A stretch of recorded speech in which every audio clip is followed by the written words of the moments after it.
in essence, and like we also have to adjust, like we expect our bodies to just work the same like robots every single day regardless of sunlight and temperature and air and season, and it's like that doesn't make any sense, right? Like even farmers followed the sun, not some stupid clock every day that was just made up. The number of times I say to myself that Instagram TikTok sound that's just like, I'm just a baby. Like It's relatable. I mean, we are just meat sacks being piloted by this, other ball of meat in we our don't understand skulls. brains, right? We don't understand brains at all. Where does anything, how does anything, we don't know. We don't know. So, like, just let people hibernate in the winter and go to bed at 6 because that's when the sun leaves. And, like, don't make people get up at 4 o'clock and go to work. Just, like, adjust because our energy levels are going to be less because we are, like, sun-based beings, like plants. I think what we're saying is to the establishment, to the man, to the world at large is just like, can you fucking chill? Like just chill a little bit. Can you I think that's the stop? underlying message. Just Can chill. you just and stop? slash stop. Either option is an improvement over what we have now. And I feel like if we had any Gen Z listeners, watchers, they're already like, oh, okay, millennials, what are you going to talk about next? They're like, okay, grandma, let's get you to bed. You want a quote from Friends? Does Friends have an episode about the weather? Could it be any darker at 4 p.m.? Maybe they just don't understand because they probably still have glimmers of hope and excitement about the future, and also the holidays, which is another topic that is adjacent to what we're talking about, because not only do we have this absence of daylight, but it's also the holiday season. And like, yeah, I want to talk about my still favorite holiday movie from the first time I saw it to now, and I'll fight anybody. It is layered. It is complex like an onion. It is a full emotional catharsis like a fucking play. Okay? It's also a fucking monkey's paw because at different ages you wish for different parts of it and none of it is actually what you're going to get. Home Alone. Ah, I'm pleasantly surprised. I was worried for a second there. What, is she gonna hit us with a Love Actually?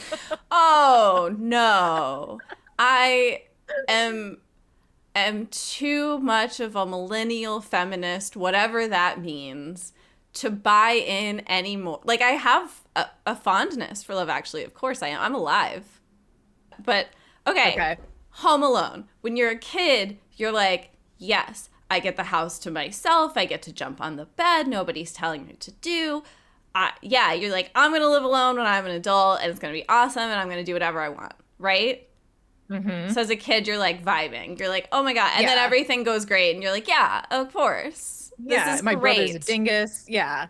I win in the end. Nothing actually happened, even though it's like scarily dangerous. As a kid, you're like, the music is like, yeah, yeah, mm-hmm. yeah. And you're like, yeah, yeah, Kevin. Kids Jumping can do it. Kids can do it all. Yeah. And then as you get older, you're like, yeah, it's fun, right? Like it's a fun movie, and like you start to identify with the adults, and you're like, oh man, like that would be so frustrating. Like you start to understand more of like the adult side, and you're like, yeah, he's kind of annoying. But you're like, I still like when I have my own house, and when I have my own Christmas, and when I have my own holidays, it's gonna be different. Then you're going through the various stages of adulthood, identifying it with it making you sad because like, would your family do this for you to get back to you by Christmas morning like they do for him? Literally, they get back for Christmas morning so he doesn't spend Christmas morning alone? No, my parents would be like, she'll be fine. We'll get there the next day. Most parents would. Like, they'd be like, it's fine. It's one Christmas, right? Right. That's the magic of the movie. And then the rest of the family is like, We also ended up getting back in time for Christmas morning. It's a holiday miracle, Mhm. actually. And that part saddens you more as you get older because you realize how unrealistic it is. Right. As a kid, you're like, yeah, none of this movie is realistic at all. And like, it's Hmm. just fun. And then like, you start getting older and you start crying at the end for complex reasons. And you become more aware of the socioeconomic factors that drove the criminals to theft and burglary. Can I share an aside? So, since I was Yes. a kid, obviously I've loved that house. That Yeah. gigantic fucking house. That house is so Huge. large. But I've always been like, oh yeah, I'd love to live there, right? So I have friends who send me the updates of when it's for sale. The Mm. property taxes on that house this year were $34,000. The property tax. That's Get just the like fuck out. the house existing costs $34,000 a year. Wait, where is it located? It's in the Chicago suburbs somewhere. Okay. And Okay. That obviously tracks. it's a wealthy suburb. Yeah. Good The God. property taxes alone are like somebody's salary. So just imagine paying the electric, for example. What is an So, electric bill like in there? so I just so we're clear, and I'm in agreement with you on this, but what we're saying is the unrealistic parts of Home Alone are not the elaborate traps that Kevin McAllister sets up for the No. criminals. No, it's the homeownership, it's the ability to afford all those children, it is the unconditional love for your children that would drive Yeah. you to get back to them for Christmas morning. Like all of these things make it a fantasy. Yes. That is the holiday fantasy that you need to buy into Hmm. capitalist Christmas. Yeah. Which I'd argue, like, I'm a capitalist when it comes to Christmas. Like, that's the only part I'm into. But do I cry at weird parts of Christmas movies now? Yes. Hmm. Yeah. But it makes sense that your relationship with that material would change as you get older. Like I think that they're I don't know. My feelings around Christmas are borderline Scrooge-ish this year, and it's I think part of it is sort of a natural progression of like you're never going to be as excited as you were when you were like fucking 6 years old and you Sure. believed in Santa, and you know that feeling on Everything was Christmas for you. morning. Everybody was looking at Yes. you. It Yeah. was yeah, like that's magical, and it's so nice to remember those times. But like there's kind of an added component, I think, of just I don't know. I don't know how deep how sad we want to get on this podcast, but like I mean, COVID's still around. We're in a Sure. pandemic, you know. There's relationships There's have RSV, disintegrated. flu. Yeah, Yeah. there are, you know, some relationships are, shall we say, fraught. And I'm sure that, you know, I'm not the only one dealing with some variety of this. There are people who don't view the holidays as a happy time. And if Hmm. you see even a single goddamn commercial, it is being shoved down your throat that, oh, you're not visiting family for the holidays. What are you, some kind of piece of shit? So yeah, it's I don't know. In recent years, it's been a bit of a turning point on the holidays. I do still love I can't help but love people putting up holiday lights and there are Hmm. things that still appeal to me about it, but it's difficult to sort of get in that pocket of Christmas cheer. I agree. I struggle with it in the same way, especially so post losing a parent, also I feel like it your relationship with like holiday family magic changes too because it's like, well, all right, that entire like slice of stuff is gone and done and there's no like yeah, that's weird and sad and you don't really see that represented in movies because holiday magic is all about the people who are alive now who can physically be together around a Christmas Yeah. tree. Like that's literally it. And so it's like, uh, that's not where I am right now. And I don't know how you get there either. I watched The Holiday, I will say, because I consider that one pretty safe. It's actually not really about family. Yeah, that's a good one to watch, actually. And it's also, yes, it's about falling in love, but it's also about finding friends and like a tiny little community. And like Kate Winslet spends a lot of time with Marvin, the old composer, just like being his friend and like working with him. And like that's really nice. And like it helps her stop focusing so much on like romantic love and like her tribulations. And that's nice. And like Cameron Diaz is like trying to cry, like get back in touch with like her actual feelings and emotions. And so like she has her own thing separate from like falling in love. Anyway, there aren't very many like safe movies to watch. Yeah, I haven't seen that one in a while. I feel like I need to It's revisit really that. good. I really Yeah, like it. And also every time I watch it, I'm like, I want to do a random house trade with someone and then fall in love. right? What is not appealing about a little like international solo adventure that turns into this, like you said, small sort of community Yeah, it's building lovely. exercise? You make Yeah. friends, your world broadens a bit. Like Hmm. it's and if you're single, you're like, yes, the potential is everywhere. Like it actually gives you some hope. It doesn't really have anything to do with Christmas. Like they only do it because it's December, I think. Hmm. And like they probably have 2 weeks where they don't have to work, but yeah. I would do that. If the opportunity ever Yeah. presents itself somehow. All right. Let us know in the comments if if you're interested in a house Who trade. wants to do a house trade? That's not sketchy at all. Yeah, but I mean that's good. That's what a Christmas movie should do, or a holiday movie in general. It should give you that sense of hope and warm and fuzzies. Ironically enough, this might contradict everything that I said earlier, but the one time I did feel like a little bit in the Christmas spirit was when I finally went to this channel that we have on our TV. That we have a lot of different sort of random streaming channels that are oddly specific. Okay. Like there's one that just shows Degrassi 24/7, for example. Um, and there's one that I believe year round, but I obviously go to it around this time of year. Shows corny like Hallmark slash Lifetime holiday Nice. movies specifically. And I watched one that I'd never seen before, but haven't I really seen it before because they're all kind of the same. And they're so formulaic. The straights find love, yay.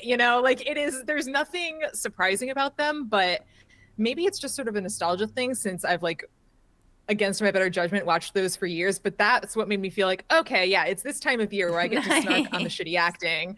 Um, yeah, even though the messages completely like are not don't align with my beliefs. We talk about this actually a little bit in our Princess Switch video, which is either out now or will be out soon. So Mm-hmm. check that out if you haven't already. Yeah, that was the viewers inflicted that movie on me. Yeah, how are you feeling? Are you still having nightmares about it or have you Kevin, shut up. Like why wiped it? it bugs me so much how from like the first scene to the last scene he's just like negging the shit out of her. And somehow she's like this is love. No, it's not. Like look at what your twin got with like a fucking prince who like adores her. Yeah, the Duchess needed to get Raise out the more, I think. bar. Raise the bar. Or Yeah. not switch because you had like a great guy, also a prince. Yeah. Also a prince. Like, I'm sorry. The rest of us are out here swiping on Tinder. It is hard to sympathize with, like, oh, does he seem a little stuffy? The nice, handsome prince who wants Who's to get to respectful know of you? you, right? Who wants to listen to you? Oh, is that hard? Oh no. Have you noticed with the apps, now that it's the holiday season, is there an increase or decrease in traffic and activity? Is that traffic and activity in higher or lower quality than usual? Like, I'm curious how the holidays are making people behave on I the don't apps. know because I deleted them all out of Okay. sadness, I respect it. which I is respect it. a thing I now understand why people say they like delete it and then a couple months later open it for like 10 minutes and then delete it again. I fully get it, because it's like when you go through like really bad acute pain, your brain softens it over time. Yes. It's like, Yes. and you're like, it wasn't that bad. And your brain's like, yeah, we don't remember it being that bad. And so you do it again. Because it's not like touching a hot Absolutely. stove. It doesn't hurt bad enough for some reason that your brain is like, but this time it'll be different. You know, I think you open it with, there's still like a glimmer of like of hope, or that like Yeah. a different person will come through and send me an actual thoughtful message instead of like pics. You up? You want to come over right now? And I'm like, it's 10:37 on a Thursday. Like, maybe maybe we could like have coffee first. And they're like, yeah, coffee, that's a good idea. And then you never hear from them again. That's actually one woman on a subreddit recently did like a scientific analysis on her experience getting to like date 1 on the apps. And it was definitely like horrifyingly banal in like just men not responding, men who say, hey, how's your day? Not getting to more interesting conversation points, which I have found also, if that's their opener, it doesn't get more interesting from there. I am sorry. Open with a banger or something weird at least. And I've seen your profile. There are things that there are stones that they could jump off of to give you something that's not generic as fuck. Like there's material there. It's not like you're giving them nothing. There are prompts, you know? It's like they're on the improv stage. You threw out a prompt from the audience and they're standing up there staring at you blankly. So you work? Yeah, dude. Cool. That there was also a post on a subreddit recently where a woman posted like she has started giving her husband the same energy he gives and he thinks she doesn't love him anymore.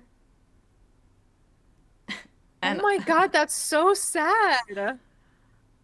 for What both the of them, fuck? because like, Yeah. but also like he hasn't, I guess, noticed and then done something. He's just sad, and it's like, yeah, this is what we're dealing with out here. There are some good men, and they are hiding in caves. I have not found the cave. Like, I'm going to do a little bit of an extended, like, Brittany Broski metaphor here, where, like, I am an ice climber. Climbing, struggling to survive with my manual tools, and I'm, like, climbing this ice sheet, right? Right? And like it's a vertical ice sheet and it's snowing and sometimes pieces are breaking off and they hit you and you're like, ah, and you like grab it and you have to like work your way back up and you're like, right? It's Sisyphean. And Amanda's like, hello, and you're like, hello, fellow climber. Hello, how are you? And they're just like, and then they just fade into the mist, and you're like, no, where'd you go? Where'd you go? Are you still here? And then the volume of your voices triggers an avalanche. You're like, no, you're back at square one. and you're like, Online dating is an athletic endeavor. And sometimes, and actually, like, we're trying not to edit the podcast, but all I can think about is somehow I've inadvertently recreated Liz Lemon dying in the snow over how bad, like, dating is, and also Dennis Duffy. Why do we all return to feeling like we are alone in the barren ice tundra? What's that about? Why is that like a universal female emotional experience? Yeah, right. Right? Well, you know, it's because the women are too picky. They're way too picky these days. Oh my God. I wish that women had to rely on us for credit cards again, and then maybe they would lower their standards. I would literally rent out my house and move for a man, and I can't even find someone to have a good date with. Do you know what I mean? Like, as women, I've thought about this. We are socialized to be ready to be like, oh, you found love? you gotta like take advantage of it. You gotta be nimble. You gotta be ready. You gotta be ready to be there wherever he needs you to be. You're there. But like, there is no man who is earning that level of diligence, right? I don't. They haven't earned your move across the country. They haven't earned your moving off the couch to go to the date. That's what I mean. Like if hanging out with you is less appealing than sitting on the couch and watching YouTube and eating a snack, then like maybe you should level up your game. that's what Just I a mean. thought. And actually, we should probably cut it here and leave everyone hanging on a next episode topic, which is our YouTube crushes. Because I think, Ooh. and imaginary friends, like crushes and imaginary friends that we hang out with when we watch, because I think that'd be fun to talk about. Yeah, we're gonna get parasocial with it. So Exactly. Because as we said in the beginning, this is all we have. it really is the internet, television. So it's okay to be sad at the holidays. We'll be your emotional support YouTube channel. We have no Yeah. qualifications, but We're here, We're here. and we're sad and we like TV, so we're going to make a lot of references to it. So if that makes you feel comfortable, keep hanging out with us at the after party.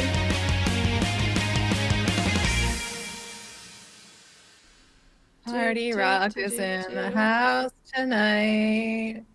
Everybody have a good time.